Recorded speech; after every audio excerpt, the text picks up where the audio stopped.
Tanggal 4 Juni 2021 akan dilaksanakan sidang atas gugatan yang diajukan oleh rakyat Indonesia selaku penggugat melawan tergugat 1, Presiden Indonesia, tergugat 2, Gubernur Jakarta, tergugat 3, Ketua DPR, tergugat 4, Ketua Komisi 4 DPR RI, tergugat 5, Ketua Komisi 7 DPR RI, tergugat 6, Menteri Kesehatan, tergugat 7, Menteri ESDM, tergugat 8, Menteri Lingkungan Hidup dan Kehutanan, tergugat 9, Sekjen Dewan Energi Nasional. Dengan mengucap Bismillahirrahmanirrahim, sidang gugatan yang dapat disaksikan oleh seluruh rakyat Indonesia dengan ini nyatakan dibuka. Penggugat mengajukan gugatan yang pada pokoknya ialah sebagai berikut.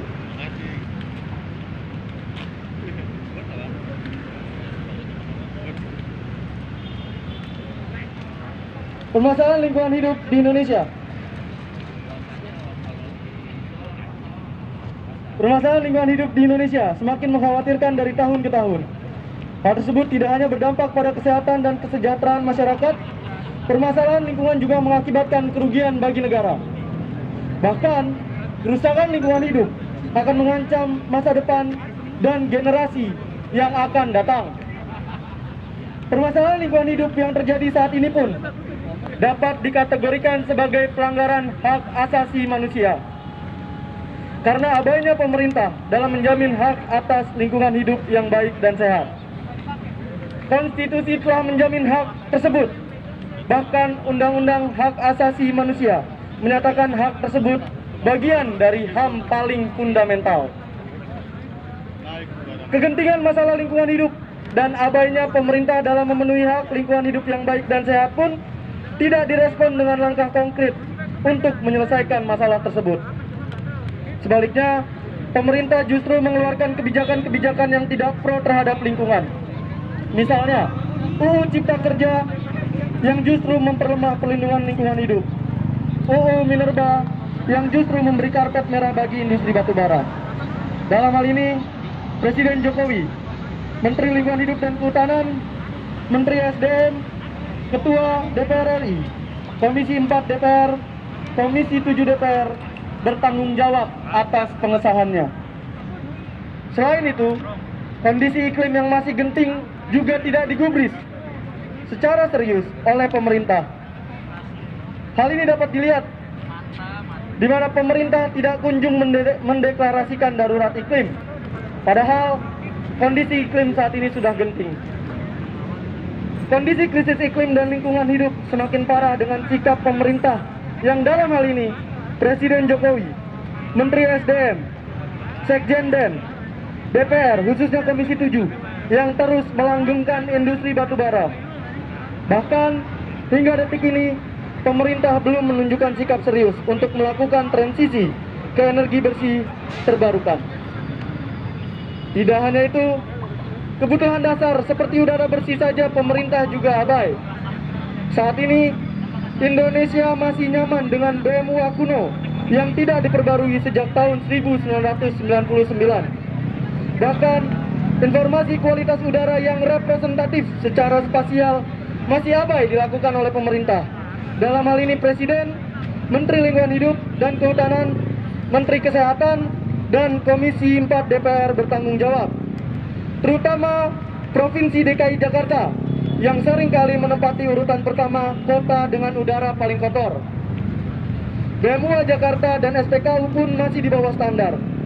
Dalam hal ini, Gubernur Jakarta bertanggung jawab karena gagal memenuhi hak atas udara bersih untuk warganya. Menimbang hal-hal tersebut merupakan pelanggaran kewajiban hukum para tergugat untuk melindungi, menghargai, serta memenuhi hak asasi manusia warga negara Indonesia melalui perlindungan lingkungan hidup dan menimbang pula anak muda dan generasi selanjutnya sebagai subjek yang paling merasakan dampaknya. Maka melalui sidang ini kami menggugat pemerintah untuk 1. segera mendeklarasikan darurat iklim. Mendeklarasikan darurat iklim agar pemerintah dapat mulai bekerja dengan seluruh lembaga negara lainnya dalam menyegerakan perubahan sistemis. Dan ini termasuk penyebarluasan kebenaran melalui semua media massa dan lembaga pendidikan agar semua lapisan masyarakat bisa bergerak serentak ke arah yang benar.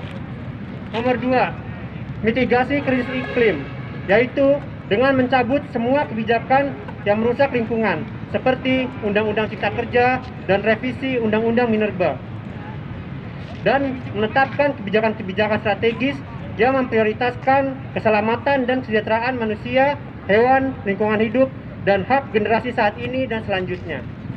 Yang ketiga, demokrasi, yaitu dengan mengesahkan Dewan Rakyat sebagai entitas yang berdaulat untuk menyusun dan mengawasi pelaksanaan seluruh kebijakan yang dibutuhkan untuk keluar dari krisis iklim.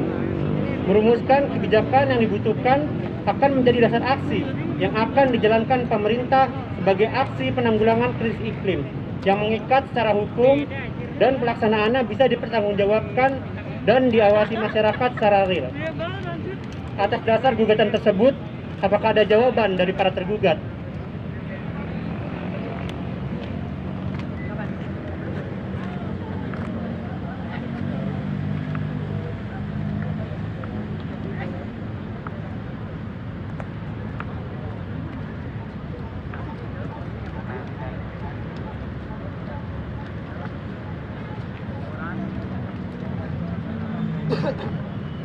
Ya.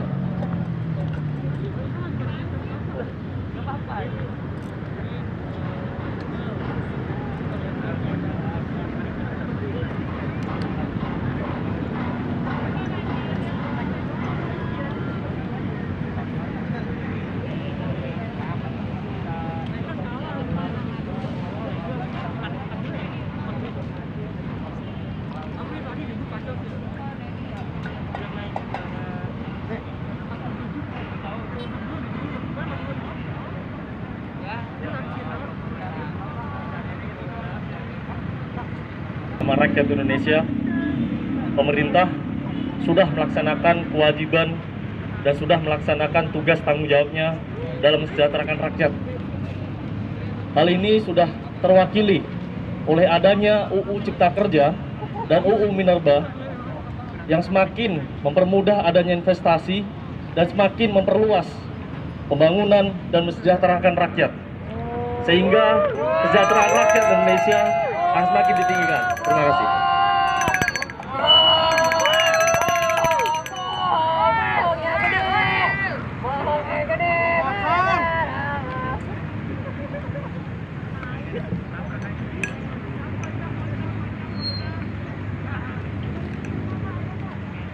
Begitu pula dengan KLHK.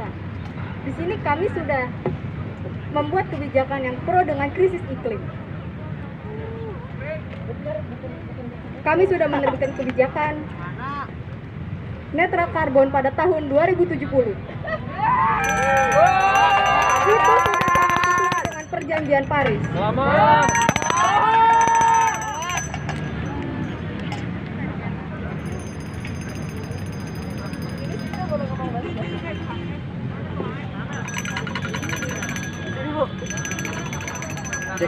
Begitu juga dengan di SDM, kami juga sudah membuat kebijakan tentang energi terbarukan. Untuk kebijakan mobil listrik, itu juga untuk mengurangi emisi daripada PLTU batubara yang sudah kami bangun.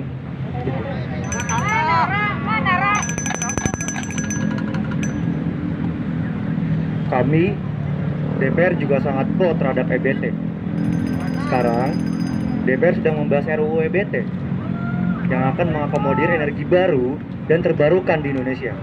Jadi sangat mengherankan jika kami disebut tidak pro terhadap EBT itu sendiri. EBT apa EGP?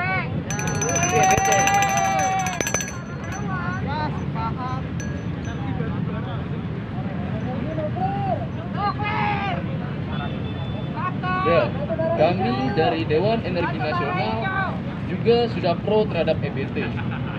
Melalui Kebijakan Energi Nasional atau KEN dan Rencana Umum Energi Nasional atau RUEN, kami telah mencantumkan porsi EBT sebagai kebutuhan energi di Indonesia.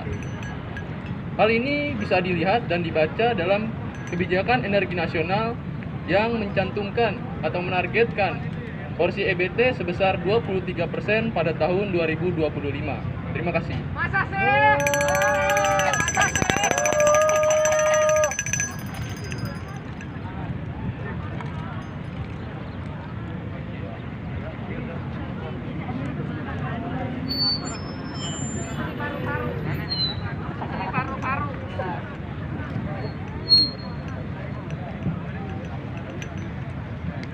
Peran Kementerian Kesehatan tidaklah cukup besar terhadap pencemaran udara. Karena pencemaran udara berasal dari lingkungannya sendiri dan juga bisa merubah dari diri sendiri. Itu aja tanggung jawabnya. Pengesahan UU Cipta Kerja dan UU Minerba tidak lain dan tidak bukan demi kesejahteraan rakyat kok. Apalagi pas pandemi COVID-19 ini, Indonesia butuh pemulihan ekonomi agar kita bangkit.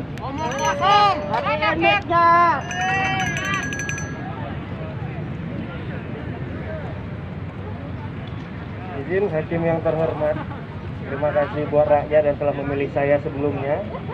Izinkan saya dari Komisi 4 untuk menyampaikan bahwasanya Undang-Undang Cipta Kerja itu kan niatnya demi kepentingan rakyat. Nah, terus juga yaitu menarik investasi untuk meningkatkan ekonomi, apalagi kondisi sedang pandemi seperti ini. Jadi kita perlu membangun bangsa dan negara ini. Terima kasih.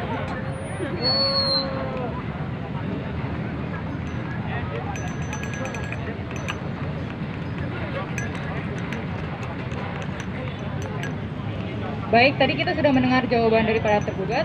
Atas gugatan dan jawaban penggugat dan para tergugat tersebut, hakim akan mempertimbangkan sebagai berikut. Bahwa lingkungan hidup merupakan bagian yang tidak terpisahkan dari keberlangsungan hidup umat manusia dan keberlanjutan kehidupan di bumi, yang oleh karenanya perlu dijamin pelindungan dan kelestariannya. Bahwa perusakan lingkungan hidup dapat mengancam atau bahkan melanggar pemenuhan hak asasi manusia, khususnya hak hidup dan hak atas lingkungan hidup yang baik dan sehat.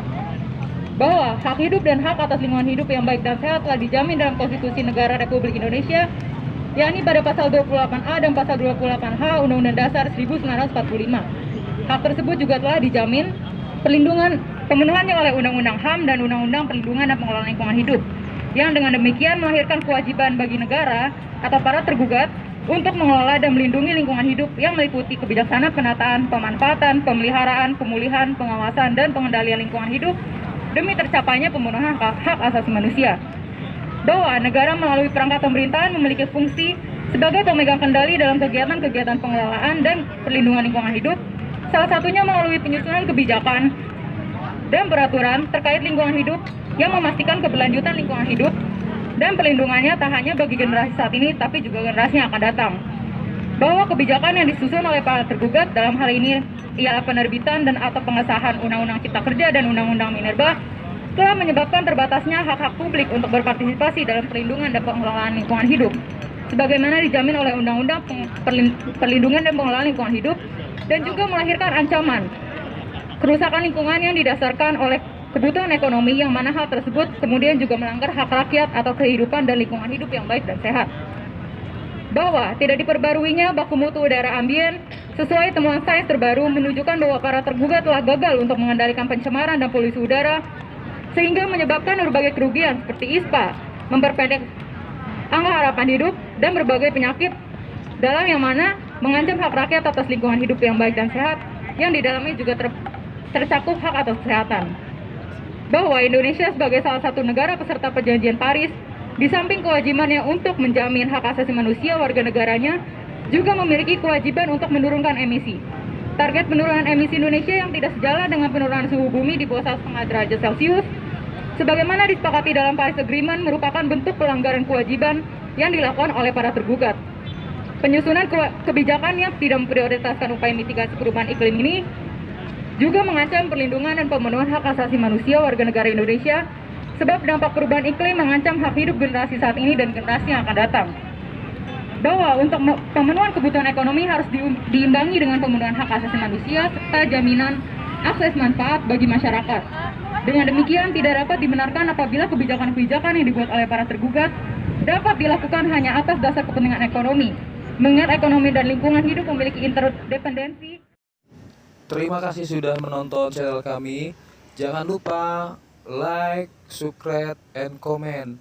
Dan serta bagi video-video ini kepada rekan-rekan yang lain agar mereka mengetahui tentang hal-hal tersebut. Terima kasih.